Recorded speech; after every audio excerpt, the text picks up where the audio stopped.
Praise lord అండి. దేవునికి మహిమ కలుగును గాక.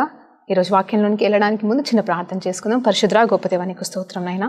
ఇదిగో దేవా నా తండ్రి ప్రభా, నీ వాక్యాంశాన్ని ప్రభా మేము ధ్యానిస్తుండగా నిజమేనైనా ప్రభా ఆవగించంత విశ్వాసం ఉన్నను చాలని చెప్తున్నావు తండ్రి. ఆ ఆవగించంత విశ్వాసాన్ని మేము సంపాదించుకోవడానికి నీ కృప మాకు కావాలని ప్రభా మేము ఎదురు చూస్తుండగా ఈ వాక్యంలో ప్రభా మీ సత్యాన్ని మాకు బోధించమని, విశ్వాసంలో ఎదుగుటకు సహాయం చేయమని తండ్రి కుమార పరిశుద్ధ ఆత్మనామలో ఈ ప్రార్థనతో అడిగి వేడుకుంటూ పొందుకుంటున్నాం తండ్రి.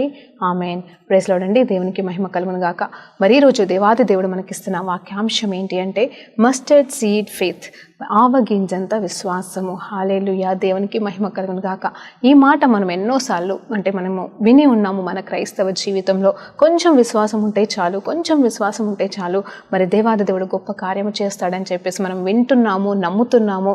కొన్ని విషయాలలో మనం విశ్వాసంతో కార్యాలని పొందుకుంటున్నాము, అద్భుతాలని పొందుకుంటున్నాము. కానీ మరి ఒక్కొక్కసారి మరి కొన్ని కారణాల వలన కావచ్చు, మనం చేసే తప్పిదం వల్లనే కావచ్చు, మనం ఎంత విశ్వసించినో కొన్ని కార్యములు అసలు జరగట్లేదండి, ఆలస్యం అవుతుంది.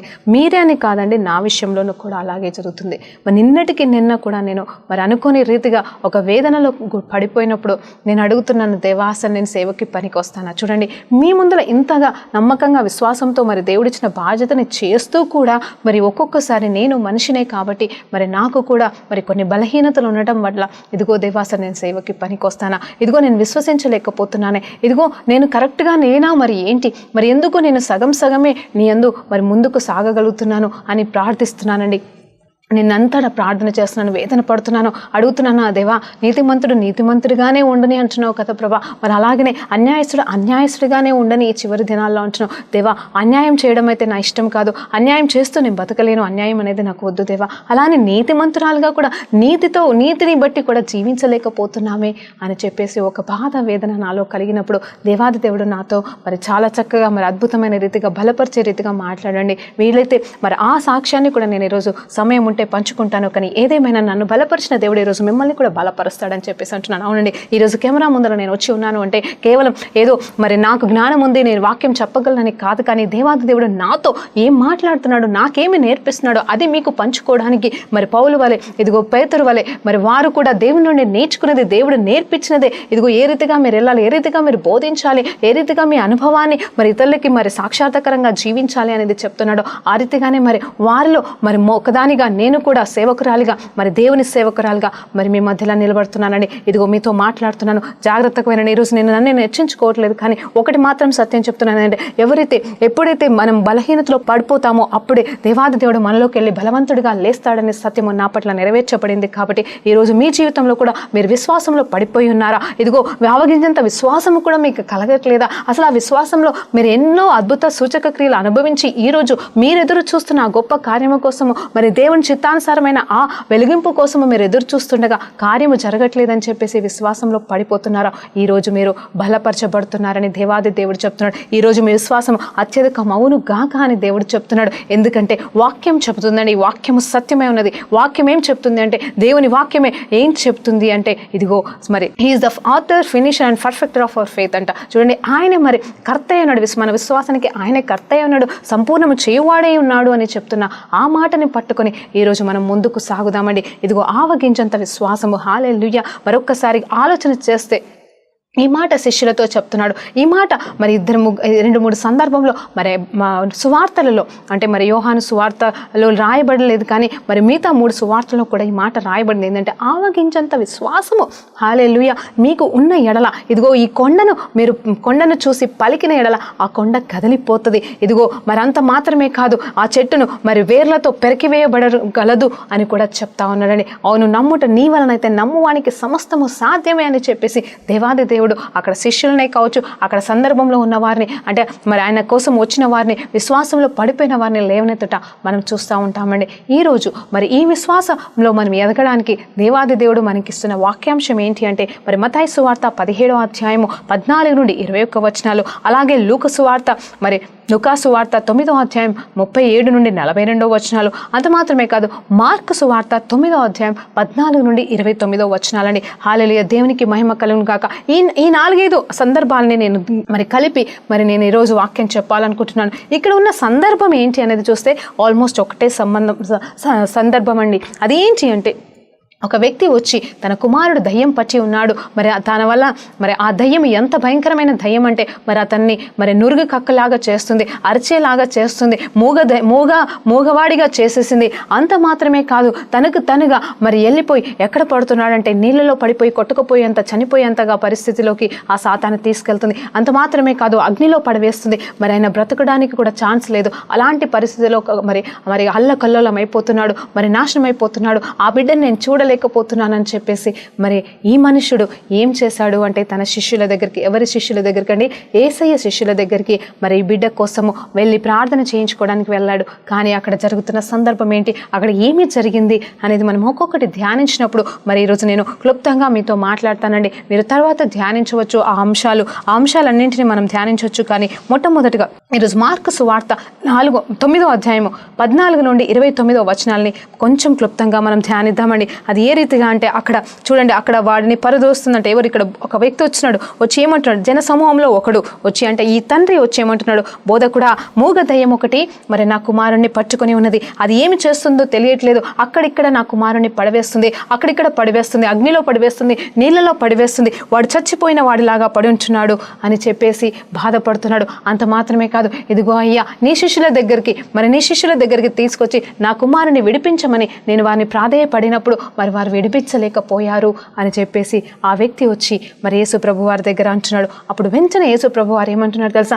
మరి ఆ వ్యక్తితో మాట్లాడట్లేదు, కానీ తన శిష్యులు అక్కడే పక్కన ఉన్నారు కాబట్టి తన శిష్యులతో మాట్లాడట్లేదండి. కానీ నిజం చెప్పాలంటే గద్దిస్తున్నాడు, ఇదిగో హెచ్చరిస్తున్నాడు. విశ్వాసం లేని మరి మూర్ఖ జనములారా అంటున్నాడు. ఇగో విశ్వాసం లేని వారులారా, మీరు ఎన్ని రోజులు నేను ఇలా మీతో ఉండాలి, మీకెందుకు ఆ విశ్వాసము కలగట్లేదు? అల్ప విశ్వాసంతో మీరు ఇంకెన్ని రోజులు జీవిస్తారని తన శిష్యులను మరి గద్దిస్తున్నాడు. ఆ తర్వాత వెంటనే మరి ఆ కుమారుణ్ణి తీసుకురండి అని చెప్పేసి ఆ కుమారుణ్ణి తీసుకురాగానే మరి ఆ బిడ్డని మరి స్వస్థపరిచాడు. ఆ దయ్యాన్ని ఆ బిడ్డలోకి వెళ్ళి మరి పారద్రోలాడండి. హల్లెలూయా, దేవునికి మహిమ కలుగును గాక. మరి ఇక్కడ చూస్తే ఈ సందర్భంలో చాలా గొప్ప కార్యములు జరుగుతున్నాయి. ఇంకా తర్వాత వచనాలు చూసినప్పుడు ఈ చిన్న సందర్భంలో అంటే ఈ సంఘటనలో కొన్ని సత్యాలు మనం నేర్చుకొని ఈరోజు మన విశ్వాసంలో మనం కూడా ఎదుగుదామండి. ఇక్కడ మొట్టమొదటిగా చూసినప్పుడు ఆ తండ్రి ఆ కుమారుణ్ణి ఎవరి దగ్గరికి తీసుకొచ్చారంటే యేసు ప్రభు శిష్యుల దగ్గరికి తీసుకొచ్చారు. ఈ శిష్యులు ఎవరు అనేది చూస్తే మరే దేవాది దేవుని చేత తర్ఫీదును పొందుకొని హల్లెలూయా, ఇదిగో మరి అధికారాన్ని పొందుకొని, ఇదిగో మరి దేవుడు ఏమంటున్నాడు అక్కడ? యేసు ప్రభు ఏమన్నారంటే, ఇదిగో నాకు ఇచ్చిన అధికారం మీకు ఇవ్వబడినది కాబట్టి మీరు వెళ్ళి స్వస్థపరచండి, మీరు వెళ్ళి దయ్యాల్ని వెళ్ళగొట్టండి అని చెప్పేసి వారికి ఆజ్ఞ ఇచ్చి అభిషేకం ఇచ్చి శక్తినిచ్చి మరి పంపించిన వారండి ఈ శిష్యులు. వారు పంపబడిన వారు మరి ఏ రీతిగా ఉన్నారు అంటే వెళ్ళి మరి స్వస్థపరుస్తున్నారు, మరి విడుదలనిస్తున్నారు, మరి ఎన్నో కార్యాలు వాళ్ళు చేస్తున్నారు. వారు అలా చేస్తున్నప్పుడే ఆ సందర్భంలోనే మరి ఈ వ్యక్తి తన కుమారుడికి కలిగి ఉన్న ఈ పరిస్థితిని బట్టి మరి నలుగురు నుండి విన్నాడా, మరి ఏ రీతిగా మరి ఆయన తెలుసుకున్నాడో తెలియదు. కానీ మరి యేసు ప్రభు దగ్గరికి ఆయన రాలేదు, కానీ తన శిష్యుల దగ్గరికి వచ్చాడు. ఎలా వచ్చాడు అంటే ఒక విశ్వాసంతో వచ్చాడు. జాగ్రత్తగా వినండి, ఆ విశ్వాసమే ఇక్కడ. ఏం విశ్వాసం అని నేను మాట్లాడుతున్నాను అంటే ఇక్కడ బైబిల్లో అయితే రాయబడలేదు, కానీ మనం ఈ వాక్యాన్ని ఈ సందర్భాన్ని ధ్యానించినప్పుడు నిజమే కదండి. మనం ఎందుకు తీసుకెళ్తాము డాక్టర్ల దగ్గరికి? మనం అనారోగ్య పరిస్థితిలో ఉన్నప్పుడు మనం ఎందుకు వెళ్తాం డాక్టర్ దగ్గరికి అంటే అక్కడికి వెళ్తే మందు ఇస్తాడు, అది వేసుకున్నప్పుడు మనకు తగ్గిపోతుంది. ఆ రీతిగానే ఈ తండ్రి కూడా తన కుమారుణ్ణి ఆ శిష్యుల దగ్గరికి తీసుకెళ్తే వాళ్ళు ఖచ్చితంగా విడిపిస్తారనే ఒక విశ్వాసముతోనే మరి ఆయన తీసుకెళ్లడం జరిగింది. ఆ విశ్వాసం ఏమైంది అనేది చూస్తే ఇక్కడ ఆ శిష్యులు హల్లెలూయా, ఆ శిష్యులు అతన్ని విడిపించలేకపోయారు. ఇక్కడ కారణం ఏదైనా మరి ఎంతో మందిని విడుదల చేసిన, ఎంతో మందిని మరి విడిపించిన, ఎంతో మందిని స్వస్థపరిచిన ఈ శిష్యులు మరి ఇక్కడ ఈ మూగ దయ్యాన్ని, ఈ బిడ్డకు పట్టిన ఈ దయ్యాన్ని ఎందుకు విడిపించలేకపోతున్నారో మనకు అక్కడ సత్యము తెలియదు, కానీ వారు విడిపించలేకపోయారండి. అప్పుడు జరుగుతున్న కార్యం ఏంటి తెలుసా? అక్కడ మనుష్యుడి విశ్వాసము అనేది పడిపోయిందండి. అయ్యో, వీరు కూడా నా కుమారుని స్వస్థపరచలేదే, వీరు నా కుమారుని విడిపించలేదని వేదనతో ఉన్నాడు. ఆ సమయంలో యేసు ప్రభు వారిని తను ఇమీడియట్గా కలవడం జరిగింది. అప్పుడు యేసు ప్రభు వారు అడిగినప్పుడు ఏమైనది నీ కుమారుడికి అన్నప్పుడు అక్కడ తండ్రి పలుకుతున్న మాటలు చూద్దామా? ఇదిగో యేసు ప్రభువుతో మాట్లాడుతున్నాడు.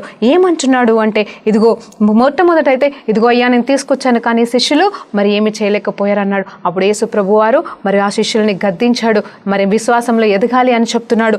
ఆ తర్వాత మరి ఆ తండ్రి ఇంకా మాట్లాడుతున్నాడు. ఏమని మాట్లాడుతున్నాడంటే, ఇదిగో మరి ఎప్పుడు అంటే అక్కడ ఒక ప్రశ్న అడిగాడండి యేసు ప్రభు, ఎంతకాలం నుండి ఈ రీతిగా ఉన్నాడు నీ కుమారుడు అన్నప్పుడు చిన్నప్పటి నుండి అని చెప్తున్నాడు. ఆ తర్వాత వెంటనే యేసు ప్రభు వారు అంటున్నారు, ఏమంటున్నారు అంటే, ఇదిగో వారి ఆ తండ్రి అంటున్నాడండి, ఏమంటున్నాడు అంటే, ఇదిగో అయ్యా, ఇదిగో అగ్నిలో నీళ్ళలో పడివేయబడుతున్న ఈ కుమారుణ్ణి ఏమైనను నీ వలనైతే, చూడండి ఈ మాట చూడండి, ఏమైనను నీ వలన అయితే, చూడండి యేసు ప్రభు వారిని పట్టుకొని ఆయన పలుకుతున్న మాట, అడుగుతున్న మాట ఏంటంటే, నీ వల్ల ఏమైనా అయితే, ఇఫ్ యు క్యాన్ అని చెప్పేసి అక్కడ విశ్వాసము లేని వాడిగా అపనమ్మకంలో ఉండి, మరి తన శిష్యుల వల్ల కానిలేదే, మరి ఈయన వల్ల ఏమవుతుంది ఇంకా అని ఒక అనుమానముతో, నీ వల్ల ఏమైనా అయితే నా పట్ల, నా కుమారుడి పట్ల దయ చూపించయ్యా అని చెప్పేసి అడుగుతున్నాడు. చూడండి అక్కడ తనకున్న అల్ప విశ్వాసాన్ని, తనకు కలిగిన ఆ విశ్వాసం లేని పరిస్థితిని క్లియర్గా చెప్తూ మరి ఓపెన్గా ఒప్పుకుంటున్నాడు. అప్పుడు వెంటనే యేసుప్రభు వారి జవాబు చూడండి, తండ్రికి ఏమంటున్నాడు తెలుసా?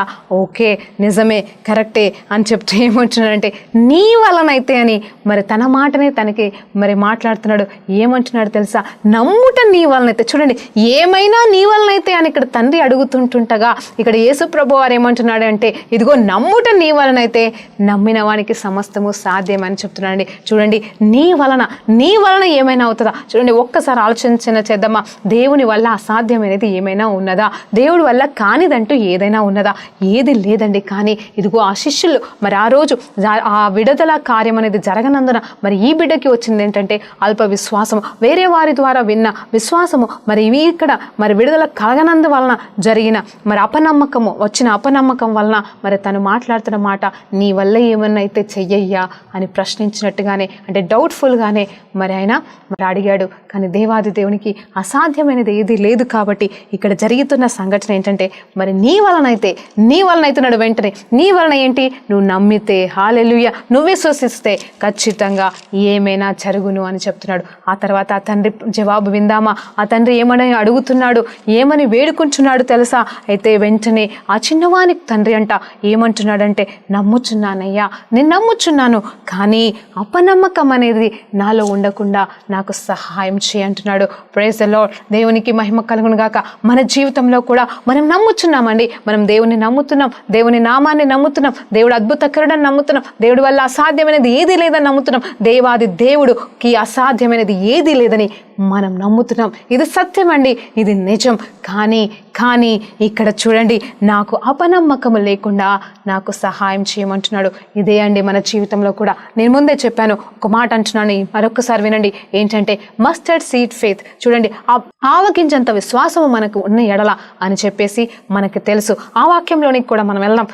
యేసు ప్రభు వారు తన శిష్యులతో మాట్లాడుతున్నాడు. అంత మాత్రమే కాదు, ఇక్కడ ఈయనతో కూడా మాట్లాడుతున్నాడు. నువ్వు నమ్మితే చాలు అని చెప్పేసి. చూడండి, ఆల్రెడీ ఈయనకి నమ్మకం ఉంది అండి. నమ్మకం ఉన్న వ్యక్తి నమ్మకంలో పడిపోయాడు, అంటే ఆ విశ్వాసం అనేది కోల్పోయాడు. కానీ దేవాది దేవుడు పలకంగానే ఆ విశ్వాసాన్ని బలపరుచుకున్నాడు.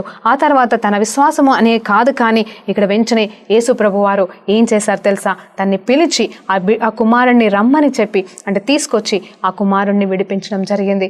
ఆ తర్వాత మరి అక్కడ శిష్యులు వెళ్ళి అడుగుతారు, అయ్యా ఎందుకు మా వలన ఈ కార్యము జరగలేదు అని అన్నప్పుడు, మరి ఒక్కొక్క సందర్భంలో ఒక్కొక్క రీతిగా రాయబడినను సత్యం మాత్రం ఒకటే. దేవాది దేవుడు చెప్తున్న మాట ఏంటి అంటే, ఇదిగో ఆవగించంత విశ్వాసము నీకు కలిగిన ఎడల, మీకు ఉన్న ఎడల కొండ అయినను కరిగిపోతుంది. అంత మాత్రమే కాదు, అక్కడ ఇంకొక మాట, ఎంత పెద్ద చెట్టు అయినా సరే వేర్లతో పాటుగా పెరికి వేయి ఆ సముద్రంలో పడివేయబడుతుంది అని చెప్పేసి మాట్లాడుతున్నాడండి. హల్లెలూయా, దేవునికి మహిమ కలుగును గాక. మనకి కావాల్సిందల్లా విశ్వాసం. అది ఎంత విశ్వాసం అని ఇక్కడ దేవాది దేవుడు చెప్తున్నా అంటే, కేవలం ఆవగించంత విశ్వాసం. ఆవగింజ అంటే చిన్నగా ఉంటుంది కదండి. మరి ఎంత చిన్నగా ఉంటుంది అంటే, అసలు ఆవగింజల్లో కూడా మరి రకాలు ఉంటాయి. అందులో కూడా చిన్న ఆవగింజ ఉంటుంది, పెద్ద ఆవగింజ ఉంటుంది. నేను అనుకుంటున్నాను ఇక్కడ యేసు ప్రభువారు చిన్న ఆవగింజ గురించి మాట్లాడుతున్నాడు అని అనుకుందాము కాసేపు. మరి అది ఏమైనా కానీ ఆ చిన్న ఆవగింజంత విశ్వాసము ఇంత గొప్ప అద్భుతాన్ని కూడా మరి చేయగలదు అని అన్నప్పుడు మరి ఆటంకం ఏంటి?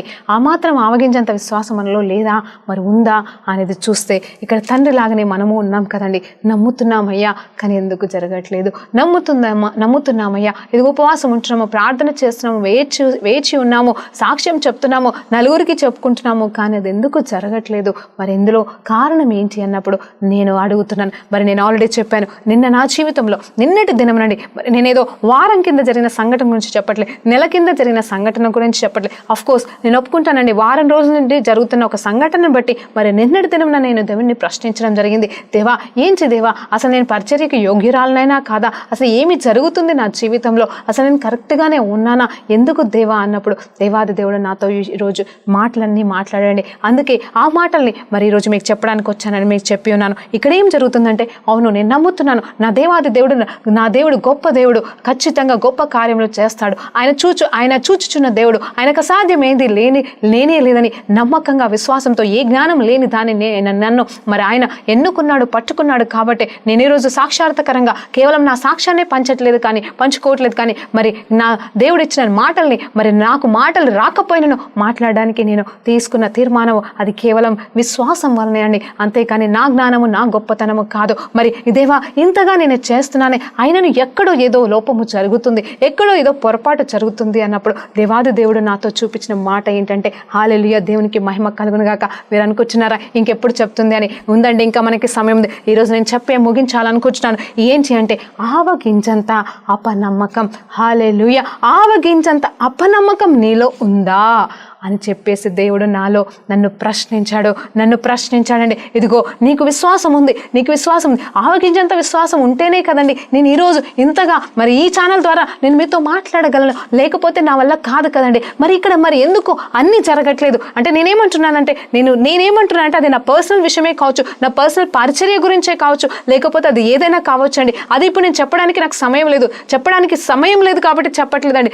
చెప్పాలనుకుంటే నేను చెప్పగలను. కానీ ఏది ఏమైనాను దేవుణ్ణి అడిగాను, ప్రభా ఏంటి నాయన, ఏమి జరుగుతుంది అన్నప్పుడు, ఇదిగో నీకు ఆవగింజంత విశ్వాసం ఉంది కాబట్టి నువ్వు ఇంత దూరం చేయగలుగుతావు, ఇంత దూరం వచ్చావు, నేను తీసుకొచ్చాను అలా అని చెప్పేసి ఆయన కృపని జ్ఞాపకం చేశాడు. ఇదిగో గత 12 సంవత్సరాల నుండి ఆయన ఏ రీతిగా నన్ను హెచ్చించాడు, ఏ రీతిగా నన్ను వాడుకుంటున్నాడు, ఏ రీతిగా నాకు తర్ఫీదునిచ్చి క్రమశిక్షణ ఇచ్చి శిక్షించి గద్దించి సరిచేశాడో కూడా నాకు నేర్పించాడు, జ్ఞాపకం చేశాడండి. కానీ దేవాది దేవుడు నన్ను ప్రశ్నించింది ఏంటి అంటే, నీకు ఆవగించంత అపనమ్మకం ఉన్నదా అని ప్రశ్నించాడు. నిజమే, నీ వలనైతే నమ్మిన వానికి సమస్తము సాధ్యమని పలికిన ఈ దేవాది దేవుడు నాతో పలుకుతున్న మాట, ఈరోజు మీతో పలుకుతున్న మాట ఏంటంటే, ఆవగింజంత విశ్వాసం అయితే ఉంది, కానీ మరి ఆవగింజంత అపనమ్మకం ఉందా, డౌట్ ఉందా అని ప్రశ్నిస్తున్నాడు. ఈరోజు మనం పరిశీలించుకుందామండి. అవును, మన జీవితంలో ఆవగింజంత విశ్వాసము ఉంటేనే సరిపోదు, కానీ ఆవగింజంత అపనమ్మకం అనేది కూడా మనలో ఉండడానికి వీలు లేదని దేవాది దేవుడు మనల్ని గద్దిస్తున్నాడు, హెచ్చరిస్తున్నాడు, మాట్లాడుతున్నాడు, ధైర్యాన్ని కూడా ఇస్తున్నాడు. అవును, మనలో ఖచ్చితంగా అపనమ్మకం ఉంటుంది. అదే అండి ఈరోజు ఈ తండ్రి మాట్లాడుతున్న మాట అదే. ఏంటంటే, వెంటనే ఆ చిన్నవాడి తండ్రి ఏమంటున్నాడు, నమ్ముచున్నాను ప్రభా, కానీ నమ్ముచున్నాడంట, కానీ అపనమ్మకం లేకుండా నన్ను కాపాడు, నాకు సహాయం చేయంటున్నాడు. హల్లెలూయా, దేవునికి మహిమ కలుగును గాకండి. మరి ఈ సందర్భంలో మరి ఇంకా ఎన్ని విషయాలు మనం నేర్చుకోవచ్చు అనేది చూస్తే, మరి నిరీక్షణ, విశ్వాసం అనేది మనకి తెలుసు కదండి. విశ్వాసం అంటే ఏంటో మరి ఆ డెఫినేషన్స్ అంతా నేను ఇవ్వలేదు, ఎందుకంటే మనం విశ్వాసులైన మనకి అన్నీ తెలుసు. మనకు అబ్రహాం విశ్వాసం గురించి తెలుసు. మరి హెబ్రీ రాసిన గ్రంథంలో మరి అక్కడ 11వ అధ్యాయం అంతటిలో కూడా విశ్వాసం గురించి చాలా చక్కటి డెఫినేషన్స్ ఉన్నాయి, సత్యాలు ఉన్నాయి, మర్మాలు ఉన్నాయి. మనకి ఎన్నో విషయాలు తెలుసు. కానీ ఆ విశ్వాస జీవితంలో జీవించడం అనేది విషయంలోనే మనం ఓడిపోతున్నాం, పడిపోతున్నాం. ఏ రీతిగా అంటే, ఈ తండ్రి లాగా మరి మన చుట్టూ జరుగుతున్న పరిస్థితులే కావచ్చు, మన చుట్టూ అనుభవిస్తున్న స్థితులనే కావచ్చు, అవి మనం చూసినప్పుడు మనం అపనమ్మకంలో పడిపోతున్నాం.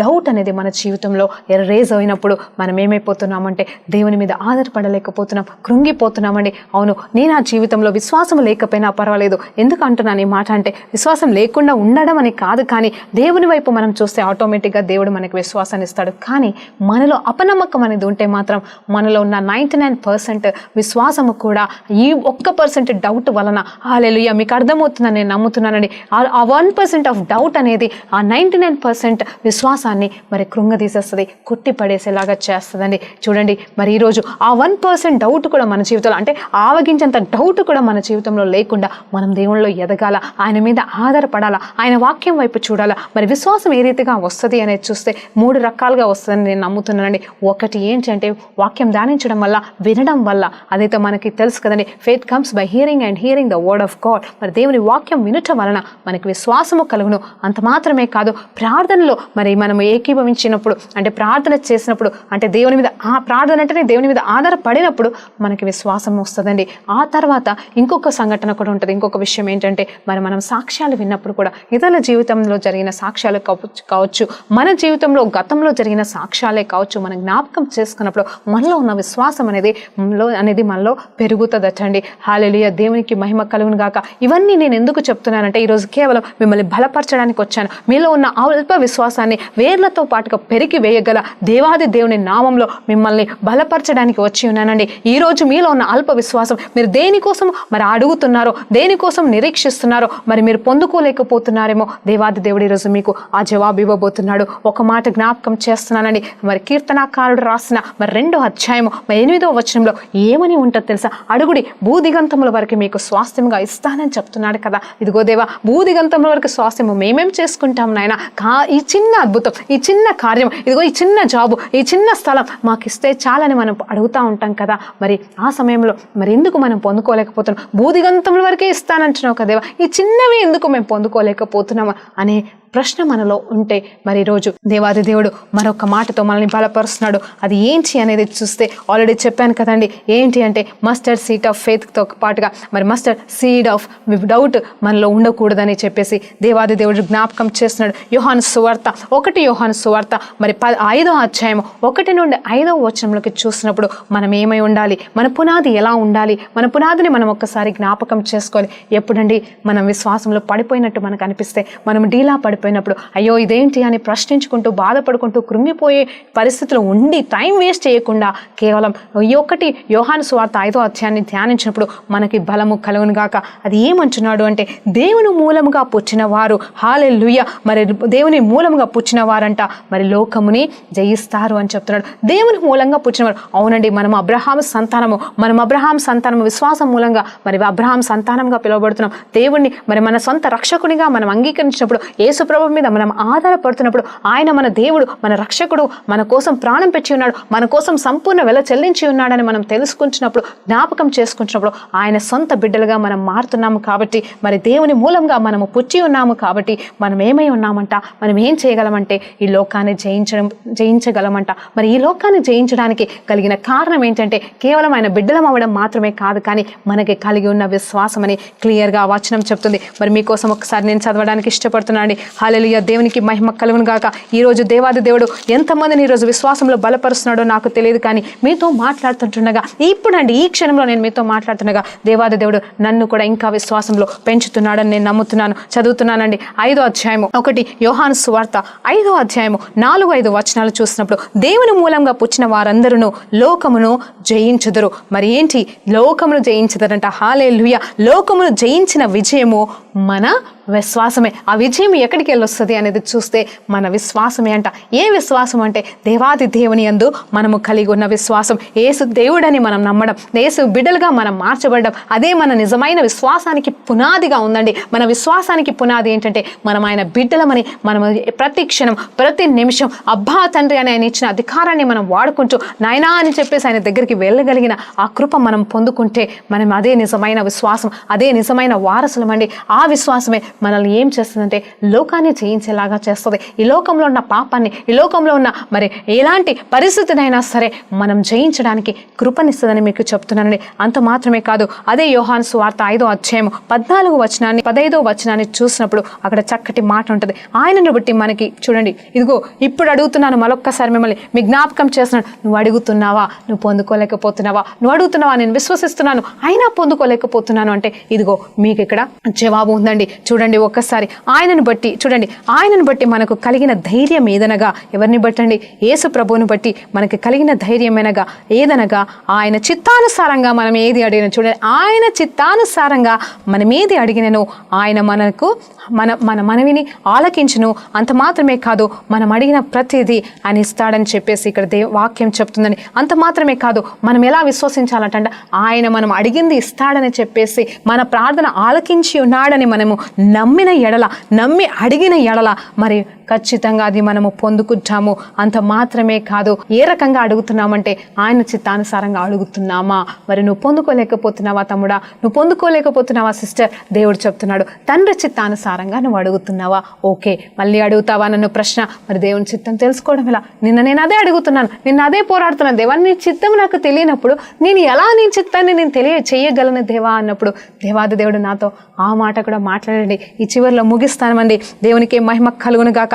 ఏం మాట్లాడుతున్నాడు దేవాది దేవుడు ఇక్కడ అంటే మరి ఒకటే, దేవుని చిత్తానుసారంగా నువ్వు అడుగుతున్నావా లేదా తెలుసుకోవాలి అంటే ఏమి చేయకమ్మా, ప్రార్థన విశ్వాసంతో ప్రార్థన చేస్తూ ఆయన మీద ఆధారపడుతూ వేచి ఉంచమని నేను అడుగుతున్నాను. ఆయన నిజంగా నువ్వు అడుగుతున్న దేవుని చిత్తానుసారం అయితే ఆలస్యమైంది, నువ్వు వేచి ఉన్న ఎడల ఖచ్చితంగా నువ్వు పొందుకుంటావు. నువ్వెంత వేచి ఉన్నా అది జరగట్లేదు అవ్వట్లేదు అంటే అది దేవుని చిత్తము కానే కాదని నువ్వు ఒకరోజు కాకపోతే ఒకరోజు తెలుసుకొని దేవునికి కృతజ్ఞతాస్తుతులు చెల్లించి దాన్ని అడగడం మానేయమని మిమ్మల్ని వేడుకుంటున్నాను. అంతేకాని దేవుని నుండి దూరం అయిపోవడం కాదు మనం చేయాల్సింది. దేవునికి ఇంకా దగ్గరే, ప్రభా ఇది నేను అడిగాను, నీ ఇవ్వలేదా ప్రభా? పర్వాలేదు, నీ చిత్తము కానిది నాకు అక్కర్లేదు, నువ్వు ఇవ్వనిది నాకు వద్దు దేవా అని చెప్పేసి మనం ఆయన మీద ఆనుకున్నప్పుడు ఆయనకు మేలుకరమైనదితో అంటే మనకు మేలుకరమైనది ఏదైతే ఆయన దృష్టిలో ఉందో అది మనకి ఇస్తాడండి. అది వివాహం విషయంలో కావచ్చు, అది పరిచర్య విషయంలో కావచ్చు, అది జాబ్ విషయమే కావచ్చు, అది ఏ పరిస్థితిలో ఏ ఆస్తి అంతస్తుల విషయంలోనే కావచ్చు, ఆయన ఏర్పాటు చేసింది మనము పొందుకున్నప్పుడు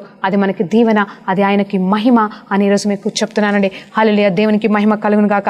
ఈ ముగింపులో ఇంకో మాటతో కూడా మీతో మాట్లాడాలనుకుంటున్నాను. ఏంటి అనేది చూస్తే అదే లూకా సువార్త 9వ అధ్యాయంలో 44వ వచనాన్ని ఒక్కసారి ధ్యానించినప్పుడు 44 నుండి మరి 46 వరకు ధ్యానించినప్పుడు అక్కడ ఒక సంఘటన జరుగుతుంది. అంటే అది కంటిన్యూవేషన్ ఆఫ్ దిస్ అండి. ఆ పిల్లవాడి స్వస్థత తర్వాత మరి ఆవగించంత విశ్వాసం ఉంటే అని చెప్పి శిష్యునితో బలపరిచిన తర్వాత చెప్తున్న మాట ఏంటి అంటే ఇదిగో అక్కడ ఏమంటున్నాడు అంటే చెవులతో అంటే కొన్ని విషయాలు చెప్తున్నాడు. దేవుడి రెండో రాకడ గురించి కంటే ముందుగా ఇక్కడ యేసు ప్రభు యొక్క మరణ భూస్థాపన గురించి మాట్లాడుతూ కొన్ని సత్యాలు చెప్తూ ఏమంటున్నాడంటే ఇవన్నీ కూడా ఈ మాటలన్నీ కూడా అంటే ఆ మాత్రమే కాదు మరి ఆవగింజ గురించి కూడా మాట్లాడుతూ చెప్తున్న మాట ఏంటంటే ఇవన్నీ కూడా మీ చెవులో నాటుకొనడండి అని చెప్తున్నాడండి. చెవులో నాటుకొనుడి కానీ ఆ కంటిన్యూవేషన్లో చూసినప్పుడు గ్రహింపబడకుండా మరుగు చేయబడును అంటుంది. చూడండి, మనకి ఇక్కడ దేవాది దేవుడు చెప్తున్నాడు ఏంటంటే నువ్వు వాక్యమే కావచ్చు, ఆయన చిత్తమే కావచ్చు, ఆలోచనలే కావచ్చు, ఆయన నీకేం మాట్లాడుతున్నాడో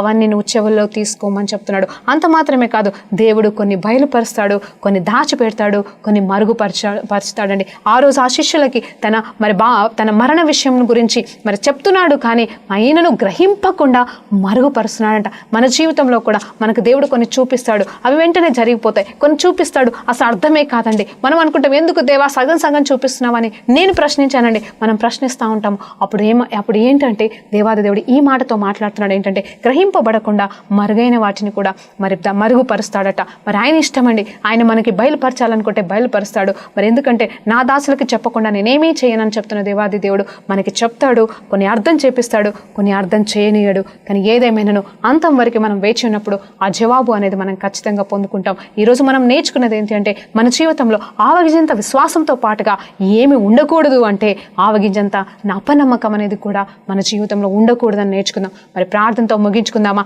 పరిశుద్ధ గొప్ప దేవా నీకు స్తోత్రం నైనా. మాకు నిజంగా ప్రభా నీ విశ్వాసాన్ని మాకు ఇచ్చి ఉన్నావు, అందును బట్టి వందనాలయ్యా. కానీ ప్రభా మాలో ఉన్న ఆ కొద్ది అపనమ్మకాన్ని కూడా మరి అది దాన్ని కంప్లీట్గా వేర్లతో పాటుగా ఈరోజు ప్రభా మా నుండి తీసివేసినందుకు మీకే వేలాది కోట్లాది వందనాలు తెలియజేసుకుంటూ తండ్రి కుమార పరిశుద్ధాత్మనామంలో ఈ ప్రార్థన అంతా వేడుకుంటూ పొందుకుంటున్నాం తండ్రి.